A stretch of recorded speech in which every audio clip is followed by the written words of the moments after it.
Hi everyone. Today I'm really excited to talk about Moore's Law, which roughly states that every 2 years computational power doubles. And this is such an important concept that underpins all of our modern technological progress. The digital age, the age of computers, is driven by Moore's Law. And a lot of the progress that we've seen in my lifetime and longer in the last 55 years has been driven by this idea that if you wait a little while, computers will be faster and you can solve harder problems. Okay? So I love this comparison of Tomb Raider circa 1996, the original Tomb Raider, and the new Tomb Raider from a couple of years ago, 2018. And this is just staggering, kind of the difference in rendering capabilities. This is real-time footage of the game being played. And you can see that in 24 years, there have been remarkable advances in what's possible in real time for video games. Same thing in computer graphics for movies. So if you look at CGI, 20 years ago to now, it's really quite breathtaking. But Moore's Law is not only useful for video games and movies, it also allows us to solve bigger and bigger computational problems for science and for engineering, which have huge impacts in society. So this is a great video by the KTH team in Sweden of a simulation of a turbulent boundary layer. So this is like the flow over a wing or over a truck at absolutely exquisite detail and full resolution. So 10, 20 years ago, this wouldn't have been possible. And now with supercomputers, you can get this breathtaking look into very complex turbulent flows. And again, in another 10, 20, 30 years, this might be something that you can solve on your cell phone. Okay, so really quite exciting. You can also use this to simulate protein folding and molecular dynamics. So this is very topical. This is a simulation of a piece of the COVID-19 virus that was simulated using this folding at-home kind of crowdsourced computation. But again, these big computer simulations of important problems in science and engineering are possible now because of Moore's Law of exponential growth in computer power. And it's allowing us to solve these problems closer and closer to real time so that we can design new drugs, so that we can design better engineering systems. Okay, so Moore's Law essentially says that in time computers get bigger and faster. So this is the Cray 1 from 1976. This is the Mira Blue Gene computer in 2013, just massively more powerful. There's a fun corollary to Moore's Law, which is that computers don't just get bigger and faster, they're also getting smaller and more portable. So we are all carrying around a supercomputer in our pockets now, and that's pretty remarkable. Okay, so in this video, I'm going to walk you through kind of what Moore's Law is, why it exists in the first place, who was Moore, and we're also going to talk about why this is important, what are the implications for the future, and do we expect Moore's Law to continue forever, and how's it going to end? Okay, so I'm Steve Brunton. I'm really excited to walk you through this. I do want to point out, if you find this useful or interesting, please like and subscribe, write comments about other videos you'd like me to do, and you can also find me on Twitter @EigenSteve. All right. So what is Moore's Law? And who was Moore? So this is Gordon Moore and his partner Noyce. They co-founded Intel, which was a company that made microchips out of transistors. Okay, and Gordon Moore wrote this wonderful paper called Cramming More Components onto Integrated Circuits in 1965. And what he was essentially doing was forecasting what would computers look like 10 years later in 1975. Okay, so now computers are this powerful. How powerful are they going to be in the future? And that's a pretty bold thing to do. Making a forecast 10 years in the future about an entire new field is a very gutsy move, and that's one of the reasons why this is such a famous paper and why Moore's Law is such an important idea. Okay, so the idea is that computers, so your personal computer, your laptop computer, your cell phone, have chips inside, and those chips, the logic of what your computer is doing and computing is being performed with transistors, these little kind of logical units that build up more and more complex computers. And so you have in your computer a ton of transistors. Back in 1960, Moore was essentially basing his projection on this data. So this was the number of transistors from just before 1960 to 1965.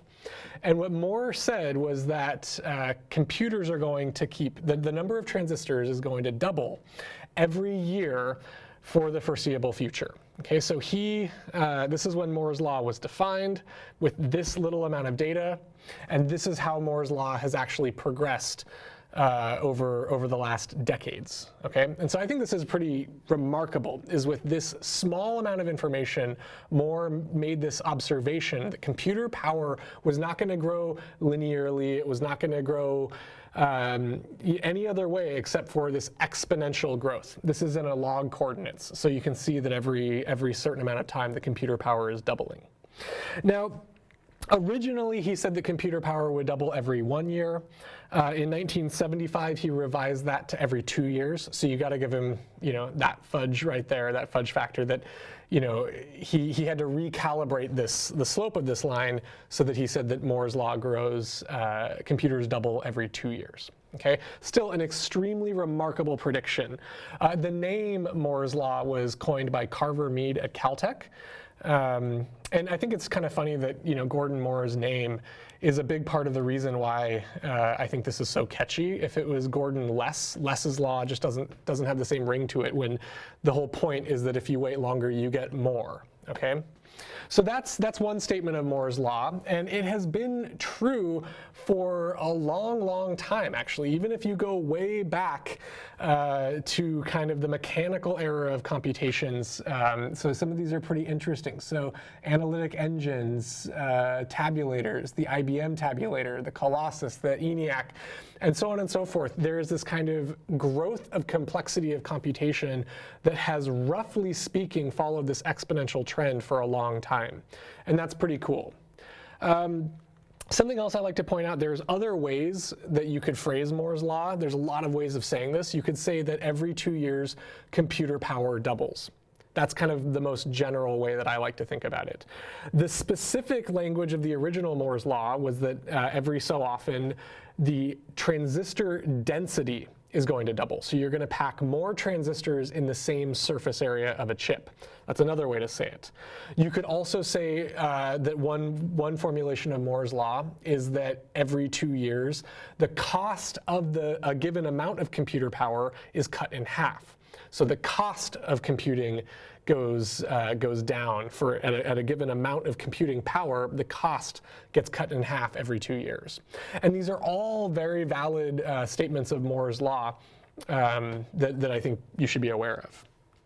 Okay, good. So I want to talk about exponential growth just a little bit. I have a whole nother kind of long video on what exponential growth is, why it exists, why it's called exponential growth, and why eventually exponential growth has to saturate and curtail. But here we're going to look at the number of transistors over time following Moore's law. Okay, so if you start with kind of, this could be 1 transistor, this could be 1,000 transistor, whatever. But if you start with 1, then what this says is that after 2 years, the number of transistors doubles. After 4 years, it quadruples. After 6 years, it's 8 times more powerful, then 16 times more powerful, and so on and so forth. You have to zoom out because these numbers are going to get really big really fast. And every 2 years, this doubles and keeps doubling. And that's quite amazing. That means that all you have to do is wait, and your computer is much, much, much more powerful. So in 20 years, it's 1,000 times more powerful than you started with. Okay? Now, you can model this using this equation. The kind of number of transistors at year k+1 is r times the number of transistors the previous year. In this case, r would be the square root of 2, so that after 2 years, this number doubles. And again, it's often, when you look at exponential growth, it's useful to plot these on a log scale. So instead of on kind of real linear units here. We're going to plot the number of transistors on a log scale. So the spacing just gets bigger and bigger and bigger every tick I go up in the y direction. And so now you can see that Moore's law looks linear when plotted in these logarithmic coordinates. And that's how people usually plot this, because it allows you to see what's happening a lot more clearly. Okay, good. And so Einstein actually thought that exponential growth was super cool. He says, compound interest is the eighth wonder of the world. This is one of my favorite quotes. He who understands it earns it. He who doesn't pays it. Okay, so basically what he's saying is that if you invest your money and you reinvest your interest, you're going to earn. And if you don't, you're going to be paying. But compound interest is what's behind this idea of exponential growth and Moore's law. And I think there's this great quote by Sir Arthur Conan Doyle: the more we progress, the more we tend to progress. And this really is the statement of Moore's laws. The faster our computers get, the more faster they get. And so kind of this is true of all technology and all of science in human histories. The more knowledge we have, the faster knowledge grows. And that's also what's happening in semiconductors. Okay, good. So exponential growth is also, everywhere. It's not just Moore's law in semiconductors. This also describes the spread of diseases. It describes the U.S. gross domestic product over time. So this is about 100 years of the U.S. GDP. And you can see that it's very exponential, even given the Great Depression, recession, stock market crashes, all of that. When you plot this on these log coordinates, you get a nice clean line. And that's another argument behind why Moore's law might be true, is because essentially semiconductors and computers have become central to the world economy, right? They have become ubiquitous in the world economy. It's part of why the economy works the way it does, is because of computers. And because they have tapped into the economy and become a natural part of this exponential growth, computers themselves are growing faster and faster. There is an economic incentive to build a computer that's twice as fast, because we will be twice as productive. So we're pouring money into research and into development and into technology to make faster chips and to get more transistors on those chips. So that's kind of one argument, is because chips and semiconductors have become so important for the world economy, that is why we're investing in making them faster and faster and faster. Okay, good. And this is a nice diagram I like from Wikipedia, which basically just shows all of the various chips and how they've very, very closely followed Moore's law over time.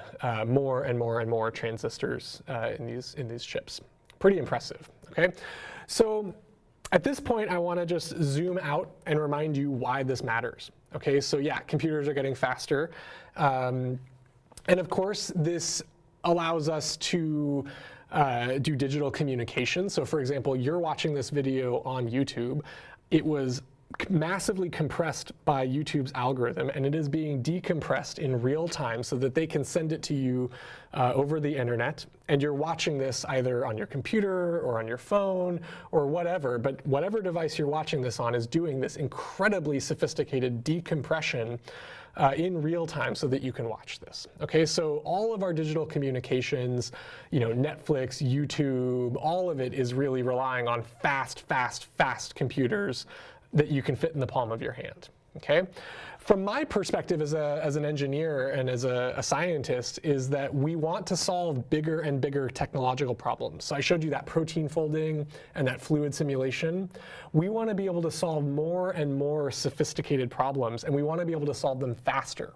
So in that fluids example, I want to be able to solve the full fluid flow over a wing of an airplane in real time, because then I might be able to develop a control strategy to increase the lift and decrease the drag.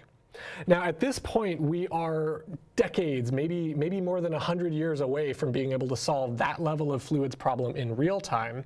But the hope is, with Moore's law, if you wait 2 years, 4 years, 8 years. If you wait longer and longer, computer power will grow at such a tremendous rate that we do have some hope of solving these really large, really important problems. Again, that will have a tremendous economic and societal impact, and that's why we're going to try hard to build those computers. Okay? This is also quite topical now.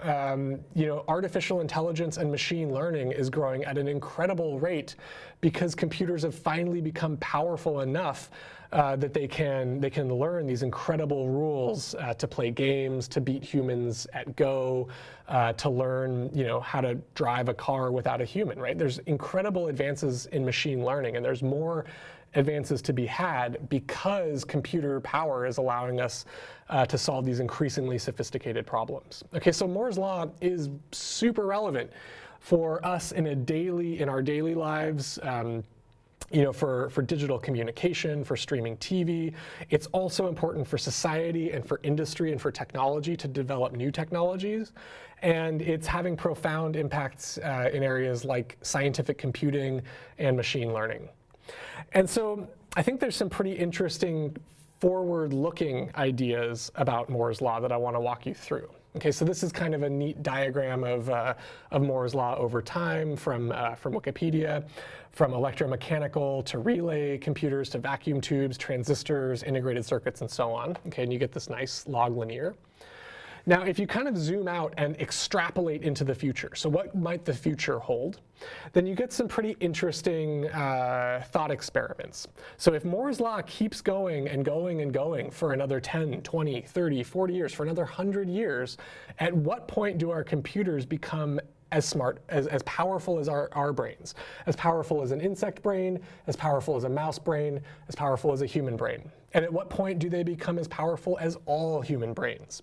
So this is kind of an interesting thought experiment. If Moore's law keeps progressing, if computers keep doubling in their capacity and their power, at some point, computers might, machine learning and computers might be as powerful as humans or more powerful.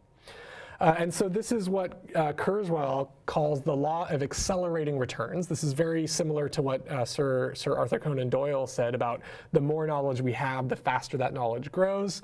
And at some point, this extrapolation will lead to possibly computers being more powerful than humans. And this is called the singularity, where computers kind of become sentient or self-aware or smarter than humans. I mean, there's a lot of different definitions of the singularity, but it has a lot of very smart people thinking about the natural progression of where computing is going. Now, and there's cool flashy time articles and a lot of press on this idea. You probably have heard this before, the singularity. I know Elon Musk talks about this. Lots of people talk about this. It's really interesting to think about. Now, I'm a little skeptical. I'm a little pessimistic because I know, and you should know too, that exponential growth doesn't go on forever. It never can, it never has, and it never will. At some point, there will be some process that keeps us from going exponentially. Okay, and I think that's really important for us all to keep in mind. And we don't know when that'll happen. Maybe that'll happen in 5 years, maybe that'll happen in 50 years, maybe it'll happen in 500 years. And those all will have big, that makes a big difference when this exponential growth ends. Okay, there's a diagram I really like from this science paper, which instead of just plotting, transistor density in time, what they're plotting here is power density, kind of how much power you can fit in a small area, versus clock frequency, how fast your computer is clocking. And you can also see that over time, computers have kind of progressed from lower left to the upper right, and you're just getting more and more and more kind of higher frequency and also higher power density. But it's interesting, the human brain lives way down here, very low clock frequency. It's not ultra fast cycles, and it's also very low power density. Your brain is not at risk of superheating and doesn't need a massive heat sink. You do, of course, have thermal regulation systems, but the brain lives down here. So our goal of trying to get denser and faster might not be the way that we reach, artificial intelligence and computers that think like humans. Okay, I think that's really important for us to remember, is that there's something pretty special going on in biological brains that we are really not capturing in mechanical brains and computers.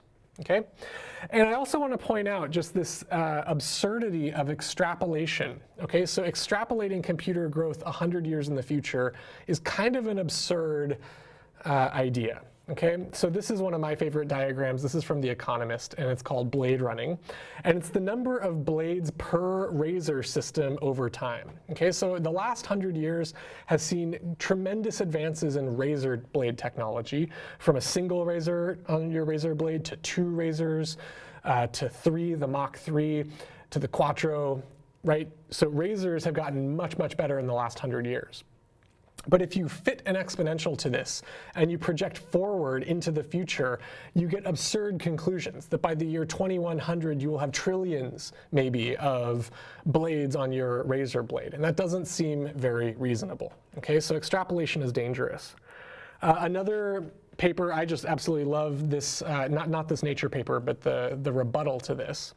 So there was this idea, I don't know if you can see this, but this is kind of how long men and women run a certain race over time. So these are like the fastest world record running times for men and for women per year. And essentially what they showed was that the prediction in this Nature paper was that, it's a little hard to read this, but in over 100 years, in a couple hundred years, women will be running this race faster than men. Okay, right now, the fastest woman is slower than the fastest man, but women's speeds are going down. Sorry, I completely botched this. It's a tiny screen. So, sorry, women's running time are higher than men's. They take longer to run than the men's, but their times are decreasing faster. Okay, so women's times are getting faster than men's times are. And so the projection is that at some point in the future, women will be running this race faster than men will.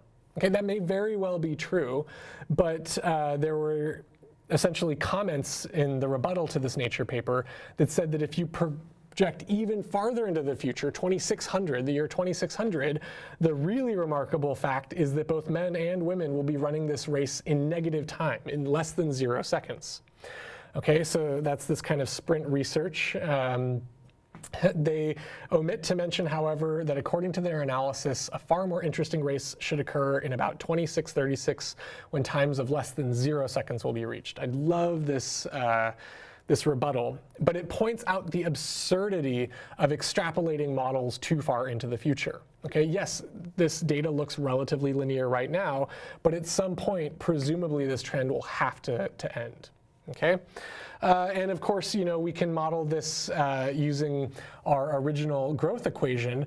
If there can be these saturation mechanisms, which eventually, cause your exponential growth, which follows exponential growth for a long time, to eventually start to taper out and saturate. Now, again, we don't know when this is going to happen, but it will eventually have to happen, right? Like, computer chips are made of silicon, and right now we are getting to the atomic limit of how few silicon atoms we can actually make these transistors out of.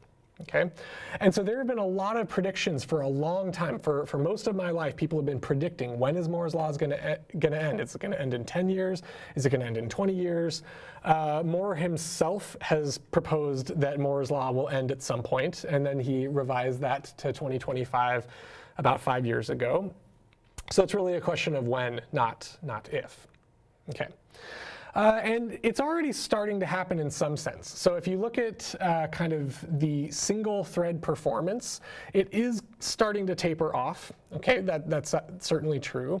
But if you look at parallel processing, so the rise of GPUs, or graphics processing units, instead of having a single core that has really, really dense transistor packing, now we are starting to have hundreds, maybe thousands of these cores on these graphics processing units. And so that's still giving us this incredible kind of Moore's law continued trend of computing, because even though individual processors are tapering off in their performance, we're starting to get more and more processors on the same chip.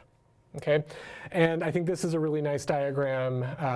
This is from a different Moore, that basically shows, even though the single thread performance is tapering off, the total transistor count is still going up, and the number of cores, the number of kind of individual processors on these big graphics processor units is still increasing quite rapidly. So, this is definitely still continuing the trend of Moore's law. Now, I want to point out some future technologies, right? There are some kind of future ongoing projections of what's going to happen in computers. This is all, a lot of it's speculative. We know right now that GPUs and cloud computing is becoming a big deal. So instead of having one ultra fast computer processor, now we have thousands of processors in these GPUs, and we have thousands and thousands of these GPUs in these server farms, in these cloud computing farms, right? So Google has access to just rack after rack after rack of GPU, which each one has hundreds or thousands of little processors. So this massive parallelization is an ongoing trend. Another one I think is super interesting is variable precision.